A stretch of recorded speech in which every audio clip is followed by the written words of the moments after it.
Hello Internet, it's Story here and welcome to Tipsy Tales, a video series where I get tipsy and tell you tales. Without further ado, let's drink.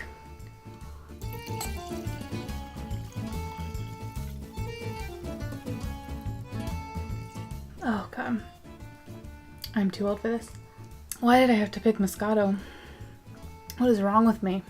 You can tell that I've been drinking. So I've had the equivalent of possibly 2 bottles of wine. This is still Moscato, but it's pink. It's better. So for the first Tipsy Tales, upon my return to YouTube, I'm gonna talk about the game that I was obsessed with for months. Stardew Valley. You probably heard a lot about this game already, but you haven't heard by me. I'm gonna go through it. I have my information. I'm ready. I know that this game originally came out in 2016 for PC, but I actually didn't get it until like when I got the Nintendo Switch, which was December 2017.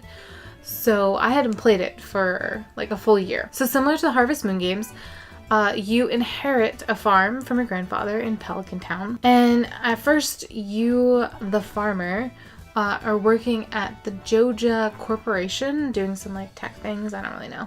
And you decide that you're tired of that life and you want to move to the country and live your best life. So also similar to Harvest Moon, you grow crops and you add buildings to your land and you interact with NPCs from around the town. You can fish, craft, mine, fall in love, and battle creatures.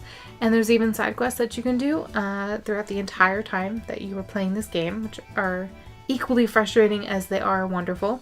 So you can also donate stuff to the community center, and if you reach a certain threshold, you are then rewarded with stuff. Like the desert land, which I didn't expect.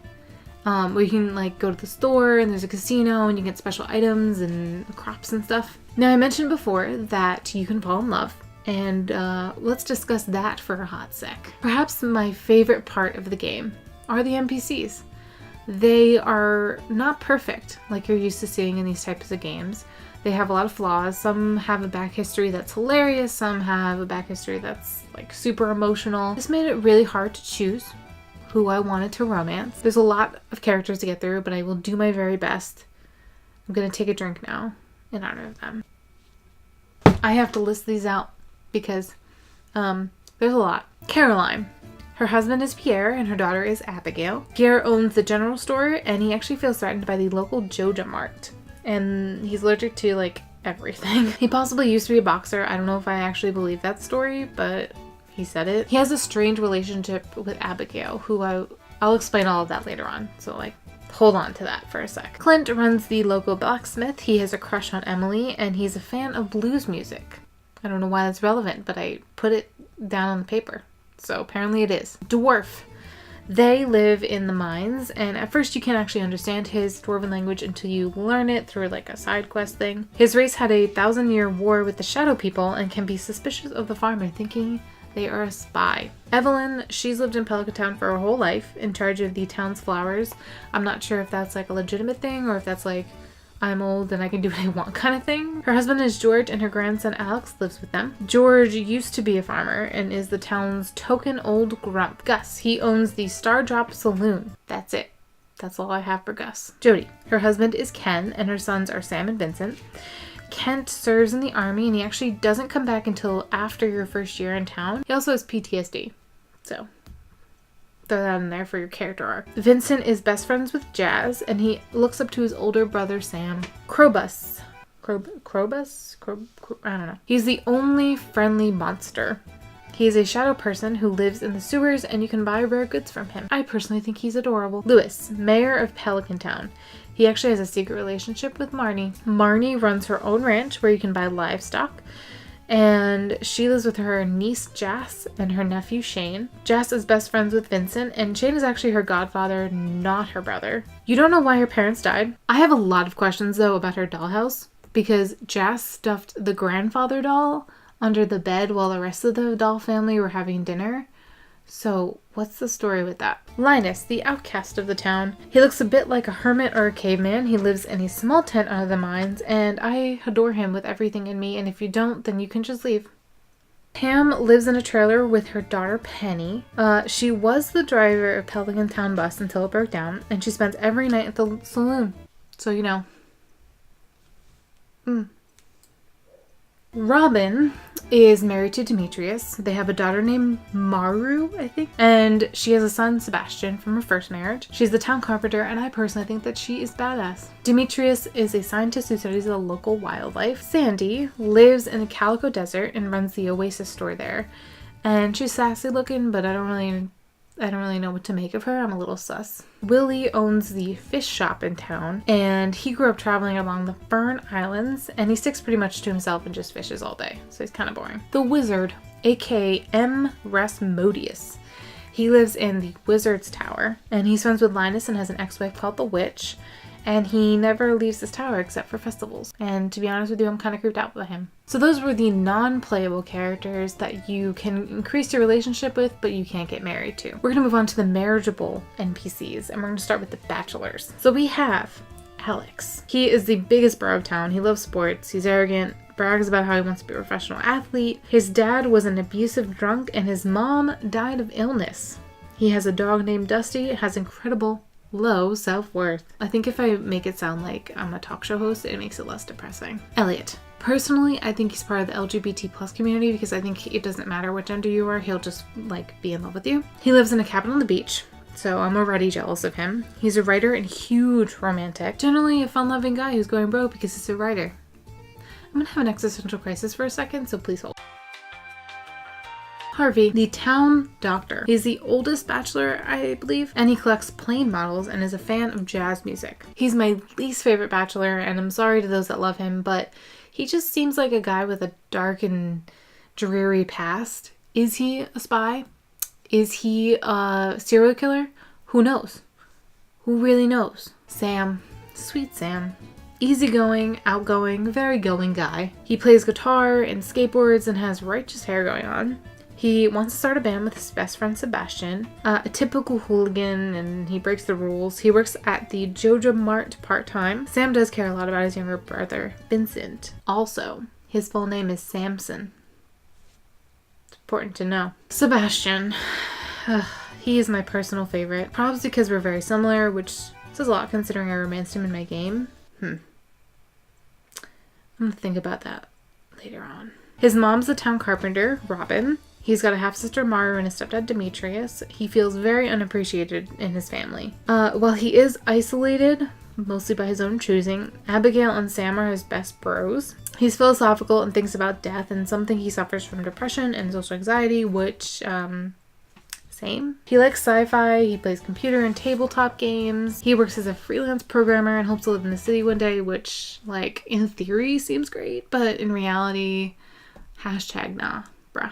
He owns a motorcycle, so now you know why I chose him. His mom also thinks he smokes pot a lot, which, like, isn't very far off, probably. Shane, our last bachelor. He's rude, unhappy, depressed, and has an alcohol problem. He lives with his aunt and goddaughter. He loves frozen pizza and works at the Joja Mart. At a couple points in the game, you actually find him drunk on the floor, and thankfully the farmer helps him get a treatment at a hospital. Fun fact, he's also a gamer based on his room, and he secretly breeds chickens. Now on to the lovely ladies.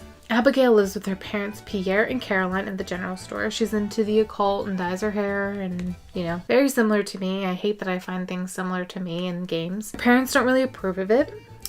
#same. She wants to go on adventures and fights against the patriarchy, which obviously I love. She has a pet guinea pig named David. And remember when I said there was something weird going on with her fam? So she may not be Pierre's daughter. Caroline has been known to say that she liked to take secret walks to the Wizard Tower. And the wizard believes that he has a child in town, specifically Abigail. Controversy. Scandal in the town of Pelican Town. Emily works part-time at the saloon. She aspires to be a tailor and makes her own clothes, which is why she worries about her appearance a lot. She has a sister named Haley, who I'll get to next. Their parents have been traveling the world for the past couple months, so it's just been Haley and Emily living together alone in this like big house, and #jelly. I need to stop using hashtags in a video. So Haley, obviously Emily's sister. She's really into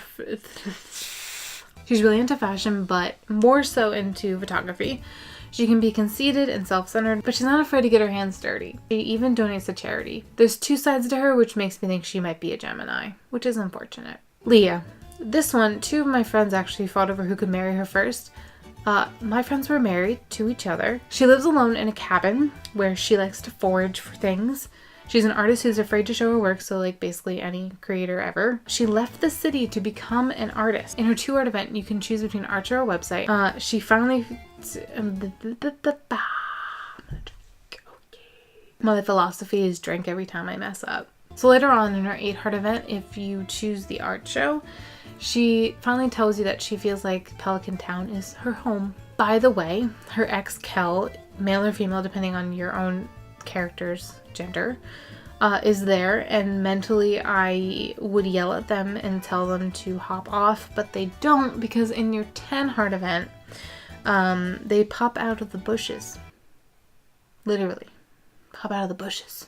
So you can imagine how that turned out. Maru, the half-sister of Sebastian. She likes to tinker and make cool gadgets, and she wants to actually be really closer to her brother, which is sad. She works with Harvey at the clinic, and she ends up creating a robot named Marl LDA. I don't know if that was meant to be an I, but MARLLDA. I don't know. Her father is super protective of her, which you find out very early on. She likes science a lot, obviously, but she's got that like existential, isn't existence weird kind of vibe going on, so it's not like super overwhelming. Penny. She lives with her mom Pam in a small trailer, and while her mom's out getting drunk, she stays home and does chores, and obviously she is shy and humble. She tries to cook, but it usually doesn't go well. She enjoys reading and actually is a teacher for Vincent and Jack. If you don't romance her, it's revealed that she actually has a crush on Sam, which I could ship it. And there you have it. Those are the characters, or at least most of them. The other ones you can't really romance and you can't improve the relationship, so what's the point of mentioning them? Answer: there isn't. By the way, you don't actually have to marry anyone. You can just like max up all the hearts and you'll have like a special like 10-heart group event, and it sounds more sexual than it is, so yeah. You can also get a divorce, but we shan't speak of such terrible things in this video. So whether you get married and have kids or not, this game is awesome and I truly enjoyed it. There's a multiplayer mode on the PC. You can also get it for Mac, PlayStation 4, Xbox One, Nintendo Switch, PlayStation Vita, and even your iPhone and Android. There you go, Concerned Ape and Chucklefish. Free advertising for you. Didn't mean to do the gun sign, so I'm gonna point with 2 fingers because that's polite. So personally, I love this game more than I did Harvest Moon, mostly because at least this game doesn't just throw you into this big world and like leave you. At least gets you going on a path, and you can diverge from the path however you feel, but you still end up there. You like my visuals? I'm very good with the hands motions. So below I'm going to link a cool Stardew Valley for Beginners guide by Jeff Ramos on polygon.com. You can enjoy that too. So remember to subscribe and give this video a thumbs up if you enjoyed this, if you want me to keep doing some Tipsy Tales videos. I mean, I'm probably going to do it anyway, but I like the validation. I gotta go. There is some Stardew Valley that I need to play. Keep on shining, storytellers.